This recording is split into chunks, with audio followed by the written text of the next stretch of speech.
What is up, everybody? We are back here at King Film Sports for the NFL Week 9 betting locks and game predictions here almost halfway through the season, and we had a bounce back Week 8 after we were struggling in Week 6 and 7. The public was winning, we were getting crushed, but we finally bounced back this week with some great picks. Be sure to join the Discord. Link is in the description there, where we're giving out all of the plays, including player props in NFL, college football, and other sports there. So first, we'll get to the recap of Week 8 here. Didn't have a betting lock on the Vikings-Rams Thursday night game, but that was a very interesting, entertaining game there, and controversial finish as Sam Darnold ripped down by his face mask for a safety in the end zone. The Rams were the better team for most of that game, especially the second half, but just brutal for it to end like that for Minnesota there as they get their second loss of the season. Then we get to our betting locks on the Sunday slate. We had the Browns team total over 16.5, also played a little bit of spread there, and it hit pretty easily as Jameis Winston and this offense were very good in this game. Jameis, a couple turnover-worthy plays and a couple mistakes in this game, as we predicted, but he was electric in the passing attack, and the Browns really got it going against a Ravens defense that is definitely overrated. They are mediocre this year. They are not an elite unit. It's really going to have to be this Baltimore offense that is carrying them, and they weren't able to do that enough in this game. So kind of a fluky result that the Browns ended up winning this one outright, but these things tend to happen within this AFC North division, especially in Cleveland here against the superior Baltimore team. They end up winning, and then just a brutal beat here for our Titans over 16.5. If you were watching this game, it was just points galore for the Lions. Return touchdowns, special teams, defense, you name it. The Titans end up outgaining the Lions by 191 yards and lose by 38 points, but it's worse for our beat that they didn't get the 16.5 because they had 14 points with, I think, 13 or 14 minutes left in the second quarter. If not, they had it in the first quarter, and they had so many drives after that into Lions territory, but just turnovers on downs and turnovers. Mason Rudolph was disgustingly bad in this game, and the Lions didn't even play that well on offense. They didn't need to. They put up 52 points by the middle of the third quarter, so just a tough result there for our Titans bet that they couldn't at least get 17 points. Then we had the Texans-Colts bet. I was very nervous about this one and actually got bailed out a bit at the end of that first half. Richardson had a horrible interception, which gave the Texans a touchdown, and he had a couple other horrible plays as well. He's just such an inefficient player, so that was mainly the thesis for this play. Then we did play a little bit back on the Colts, a half unit at plus 8.5 live, which ended up cashing. But this initial spread actually should have hit, in my opinion, because the Texans were driving late up 3, and then they had a disastrous fumble, which let the Colts back into the game there. So we could have ended up middling that. Kind of brutal that it didn't hit. Texans minus 5.5, but we did get live with the hedge. And then the Packers-Jags. This one was so frustrating throughout most of the day because this Jaguars team just shoots themselves in the foot constantly here. Even with Jordan Love exiting in the third quarter with a groin injury, they were struggling to mount the comeback here. But in the end, with I think 2 minutes left, they finally score a touchdown late to tie the game. And then the Packers ended up winning it with a field goal. You just cannot trust this Jags defense. You can't really trust the offense either. With Lawrence, they are very inconsistent. And then Christian Kirk goes down. He's out for the season with an injury. So pretty brutal there. The Jags lose this game close, but they end up covering. And then we get to just a tragic result here. I don't know why I keep trusting this Jets team. I thought that this was a must-win game. They end up losing it outright to a horrible Patriots squad. These two teams now have identical records at 2-6. Aaron Rodgers, he wasn't great this game, but I don't think you can fully blame it on him. It was really this defense. Drake May goes down in this game. Jacoby Brissett leads them for a 70-yard drive with under 2 minutes left, and they ended up scoring and winning this game by 3. So just a season from hell here from the Jets with Aaron Rodgers and all of these guys now 2-6. Looking on the brink of elimination here. Then we had the Falcons -2 against the Bucs. Just thought that the Tampa Bay injuries were too much to overcome in this one, and that they were.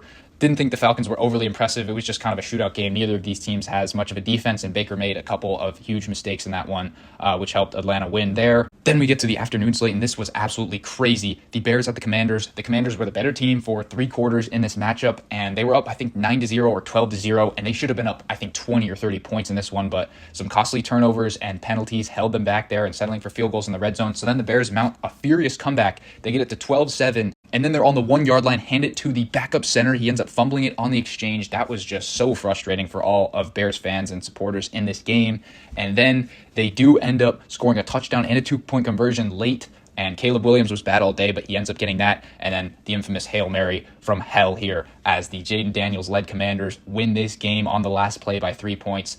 The Commanders definitely deserved to win this game, but it was just plinko late with all of the developments, and we just didn't come out on the right side there. So pretty tough result. Then the Raiders plus 10. This one should have hit easily. It did end up cashing as we did get a backdoor score late. The Raiders cut it to 7, so we ended up hitting our bet there. But yeah, this Raiders team is just so frustrating to watch. Even when they're put into good situations, they cannot capitalize here. I thought that they could have won this game outright with some of the occurrences in this game, but just didn't work out for them there. But they did end up cashing the spread. And I also must mention that we had a couple other big winners in the Discord that you should check out there. So as I mentioned earlier, join Discord, link in bio to get all of our plays and player props there. So now we get to the week 9 slate here. And we started out with the Halloween night matchup. Thursday night, Texans at the Jets. I don't love this play. I gave it out in the Discord at even odds, Texans money line.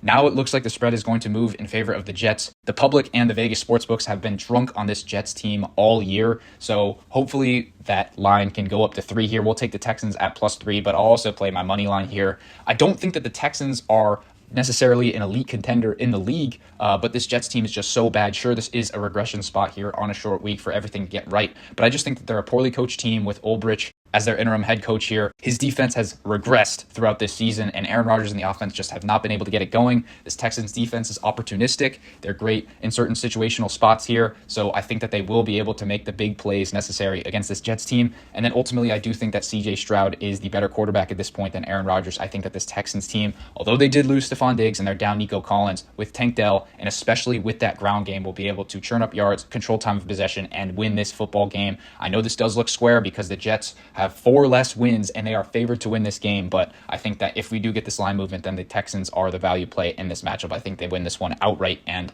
pretty much end this Jets season on Thursday night. Then we get to the Sunday slate. We get to the Falcons -1.5 against the Cowboys. I think there's a couple 2.5s available. Definitely get it there because I don't love it when it gets to 3 or potentially 3.5. We could be looking at a playback spot on this Dallas team. But I did give this one out in the Discord after that Sunday night game because just realized that this Cowboys team is not good at all. They are just a mediocre to bad football team. They cannot run the ball. Their offensive line isn't great. They have no weapons other than CeeDee Lamb, and Dak Prescott continues to turn over the ball. He only had 9 turnovers all of last regular season. He already has 8 through 7 games this season. He's just been a disaster. And this Falcons defense can get got, but they also will force a couple mistakes there. You saw that happen to Baker when he threw 2 or 3 interceptions in that game. So I think something similar happens here for Dallas as they're one-dimensional, can't run the ball. They're going to be forcing it deep. And then this Dallas defense has been pretty porous as well. They were good in that first half against San Francisco, but in the second half, specifically the third quarter, they really crumbled. So I think Kirk Cousins will have a big day against this Cowboys defense here. So I do think that the Falcons win this game. It is a bit of a bounce back spot here for Dallas after they got embarrassed in that Sunday night game, if not for a late fourth quarter comeback effort. So I do think that they will come motivated into this game, which is why if the spread goes up, then we may consider the playback spot in Dallas here, but definitely lock in the Falcons to win that game -1.5 or 2.5 there. Then we get to the Broncos at the Ravens. 2 5-3 teams, and this spread is out of control. I think it's 9.5. If this one gets to 10, 10.5, or 11, we are definitely looking at a Broncos spot here. I know that it's rookie Bo Nix going across the country against an elite team in a bounce back spot. Yes, I get all of that, and I know that the Ravens are the better team here, so I'll predict them to win outright. But this Ravens team, I mean, there are a lot of concerns on that defense, as we've been saying. They did lose to the Chiefs on opening night, but then after that, the only 2 other losses are to a pathetic Raiders team and to the Browns team. Both of those teams have 2 wins. So the Ravens, I know that offense with the ground attack, Derrick Henry, Lamar Jackson, and some of those weapons outside is still great. But this Broncos defense is very underrated, in my opinion. That's probably the strength of the team there. So I do think that they will be able to potentially keep this Ravens offense at bay, maybe to 27 or 28 points there. And then it's just going to come down to rookie Bo Nix against this Baltimore defense, who have been struggling this season. This is a get-right spot for them. So we'll see what he's able to do. He's impressed me in the last couple of weeks here, although they have played pretty easy teams like the Saints on that Thursday night matchup and the Panthers this past week. So this will be a good test for him, but I do think he'll be able to hang in there and keep this one close against the Ravens. Next, we get to a divisional matchup, the Bills and the Dolphins. And the Dolphins coming into the season, they were supposed to hang with the Bills, but look at the record discrepancy here between these two teams. And yes, I know that the Dolphins did have no Tua for a few weeks there, but then a disastrous choke job last week against Arizona at home. This division is all but over if the Bills win this game because you've got the Jets, Dolphins, and Patriots at 2 wins, and then the Bills at a strong 6-2 here. In this game, I'm going to take the Bills -6. I gave this one out in the Discord. It's up to 6.5 now. I anticipate we'll see 7s or 7.5s later on this week, at which point we he may be able to play Miami back. But I just think this is a tough spot for a Dolphins team. I know they will be able to move the ball against this Bills defense. This Bills defense is not great, but I do think that they will be able to force some mistakes out of Tua and this Dolphins offense as well in some key situations in the red zone potentially. And I do think that this Miami defense is so bad. They let that Cardinals team do whatever they wanted in that second half. So I think that Josh Allen will have a big day like we saw. He went into a tough environment in Seattle in the rain, and him and James Cook just went off in that game, putting up 31 points through 3 quarters in that one. So I do think that they will do whatever is required to win this game. I think that they will put up at least 30, potentially 40 points in this one. The Bills always own this Miami team.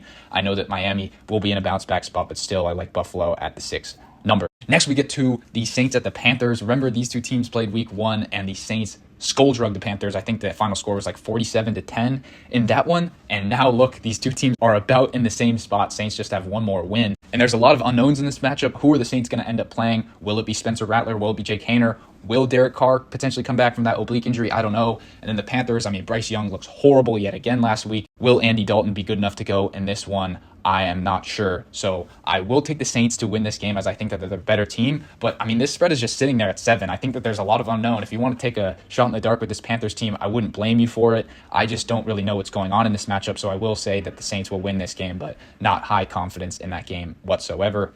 Next, we get to another betting lock. We've got the Raiders plus 7.5 in Cincinnati. And I know this looks like a bit of a square play. Bengals on a bounce back here, but I've been riding this Raiders team as I just think they're slightly undervalued by the market. Minshew, I know it's just a given that he's going to make these big mistakes, but if he can limit them against a Cincinnati defense, which we know is horrible, that was just a disaster what happened to them at home against the Eagles last week in a game that they were favored in. I think the Eagles potentially scored 31, 34 points in that game. I expect the Raiders to put up at least 20 here, and their D-line can do some things. They made Mahomes struggle, and I know Mahomes has been bad this season, but Joe Burrow has also been inconsistent this season as well. This Bengals offense has not looked right, so I do think that the Bengals win this game, but I do think it's potentially very close. And at the end of the day, even if it doesn't work out for most of the game, we're still looking at a backdoor situation potentially late. Raiders down 14, Bengals let their guard down on defense, play the prevent, and we get the backdoor there. So a lot of possibilities working out in our favor. I think that this Raiders team is undervalued still, so give me the plus 7.5 there. Then an intriguing game between the Chargers and the Browns. Give me the Browns to win this one. New look team. And in this game, I just think that this home field advantage will work wonders for them. Chargers flying across the country. I know that the Chargers have been a good story thus far, but they didn't even look that impressive against a pathetic Saints team last week at home. So I think that going across the country here, they just won't have enough weapons to match up with this Browns team. I think that Jameis gets it done. It just comes down to how many spectacular plays he has in comparison to the atrocious plays, and I do think that he will have enough against this Chargers team, and I do not think that the Chargers will have enough against this decent Browns defense there. So give me Cleveland to win that one at home. Then we get to a divisional matchup. Maybe a bit of a surprise, maybe a bit of an upset here, but I do think that the Giants beat this Commanders team. Remember, these two teams played in, I think, week 2 in Washington, and the Giants probably would have won that game if their kicker didn't get injured in that one. The Giants scored 3 touchdowns, the Commanders scored none, and the Giants still lost in regulation there, which was pretty tough beat for them. But Daniel Jones always perennially plays well against this Commanders team, so I think that this is a good spot for him. And I just think it's an emotional hangover for this Washington team. Yes, it was a spectacular victory last week against Chicago, but this is just kind of a come-down-to-earth spot trap game for them in New York here. And I also think that something that's not being talked about is Jane Daniels coming off that rib injury. I don't know if he looked right here, and this Giants defense, it's not as good as Chicago, but I do think that they'll be able to rein him in somewhat there. So I do think that this Giants team, in desperate need of a win, gets one there. Then we get to the Patriots of the Titans, another lackluster game here, but I do think that the Titans are the better team. I mentioned that they outgained the Lions by 190 yards last week, so I do think that they are the slightly better team in this matchup. And then the Patriots, I think that they'll be content and satisfied with that upset victory against New York. I do not think that they show up big on the road here, but obviously a lot of unknowns because will one of these teams quit? You never know. And with these horrible quarterbacks, who are we going to see? Jacoby Brissett, Drake May, Mason Rudolph, Will Levis. You never know. It's really who just wins the turnover battles in these games between these two horrible teams there, so I will take the Titans to win at home. Then we get to the Bears at the Cardinals, and I was really struggling with this game. I do think it's a genuine toss-up. I think the spread is about 1.5 on either side in this game, but I will take the Bears because I do think they have the best unit in this game, which is their defense, other than that Hail Mary, of course, at the end of the game there. But I do think that Caleb Williams down the stretch made a few big plays. I think they'll be able to ride this defense. Again, this Cardinals team, who are very fraudulent in my opinion because they were losing all of that game against Miami. It was just a crumble late from the Dolphins there. I think that Kyler Murray has been too inconsistent, and he will get exposed against the Chicago defense at home. So I do think that the Bears win that game. Then we get to another betting lock. give me the Jaguars plus the 7.5 against this Eagles team. Know that the Jags are dealing with a few injuries on that offense, and they are very inconsistent. But Trevor Lawrence, I do think he'll be able to move the ball against this Eagles defense. And even if it's late, they're losing, as I mentioned, that Raiders spot, Jaguars will be able to backdoor it. And this Eagles team, I know they did blow out the Bengals and look great last week, but I do think that they will come down to earth here. This is a perfect regression spot. I think that the Jaguars potentially could win this game outright. As a matter of fact, I do predict it here. The Jaguars will win this one outright against the Eagles. I see a lot of volatility because I think that the Eagles are very overvalued. I think that the Jags are very undervalued, and I do think that Jalen Hurts is very overrated at this point. I know that this Jaguars defense is atrocious, but I do think that they will force a couple mistakes there from Jalen Hurts. As long as they can stop the ground game with Saquon Barkley just a tad, then they will be in this game, and I do think that they cover the 7.5 there. Then a very interesting one between the Lions and the Packers here for the NFC North lead as 6-1 versus 6-2 here in Lambeau Field. And this game has kind of lost its luster because the Packers do look to be without Jordan Love. And we did take the Lions minus the 1 on Sunday night there, as the books hadn't really adjusted for that Jordan Love injury, and that line was just sitting there for a few hours. But now I'm going to come back on the other side. Give me the Packers plus the 5 points. Now, currently, I'm looking at this number. It's about 3.5. The books are kind of hedging. They don't know whether Jordan Love is or isn't going to play. But I think that this Packers team has played well with Malik Willis. They won a couple games earlier this season against the Colts and Titans. LaFleur really knows that game plan. And I think that this Lions defense is not great. I think that the Packers could win the time of possession battle within this game, keep it close. I think Jared Goff on the road is a completely different player. They only have 3 true outdoor road games in this season, and this is the first of them. I know it's not necessarily a cold weather game, but not easy going into Lambeau here. So I think this is potentially a lower scoring game than you'd expect, potentially like 20-16 here. The Packers are able to make some plays. Their defense steps up in a big game here. So I do think that the Lions win, but I do think that the Packers cover there. I would wait out on the number. I like the Packers a lot more if Jordan Love is not playing, because you're going to get some extra points of value there with a Malik Willis-led team who I think are undervalued there. Then we get to an NFC West matchup. Spread is about a pick 'em in this one. Give me the Seahawks to win this one. I think that DK Metcalf comes back, and I think that they will look good on offense. Geno Smith is usually pretty good against this Rams defense here, and I think that a lot of the poor offensive play was due to that weather last week. Hopefully there's better weather in Seattle. And I think that this home crowd will be the deciding factor. As they were booing the Seattle team, they were very dismayed at that effort. So I think that the Seahawks team will play a lot better against a divisional foe here. Rams are coming off of some extra rest here, but I think that they're slightly overvalued. I mean, that defense did make a couple big plays, but I do think that that defense is very overvalued at this point. And I know that McVay and that offense will do pretty well here, but I think that this Mike Macdonald defense will improve this week. So I do think that Seattle wins this one at home narrowly there, but definitely would not be shocked if McVay and Stafford went in there and got the dub. Then we get to the Sunday night matchup between the Colts and the Vikings, and I really just don't know what to do in this game. I think that the Vikings are the better team, so I'll take them to win the game. But if Joe Flacco does end up starting for this Colts team, I do think that the Colts will have a legitimate shot to win this game, potentially in a shootout. Jonathan Taylor has been great on the ground, and they have some great weapons there. The concern for them is really the defense, and I do think that Sam Darnold will have a big game in this one, as we've been accustomed to seeing. And if it's Richardson going for this Colts offense, I think that this Minnesota defense in this environment will absolutely eat him up here. So I do think that the Vikings will win, potentially win bigger if Richardson is the quarterback there for the Colts, but we will see. And then finally, we get to the Monday night matchup between the Buccaneers and the Chiefs. And I will do it again. I will fade this Chiefs team, as it's been decently profitable this season on the spread, because the Chiefs have not been covering these big numbers, even though they are undefeated. So give me the Buccaneers +9 in this matchup.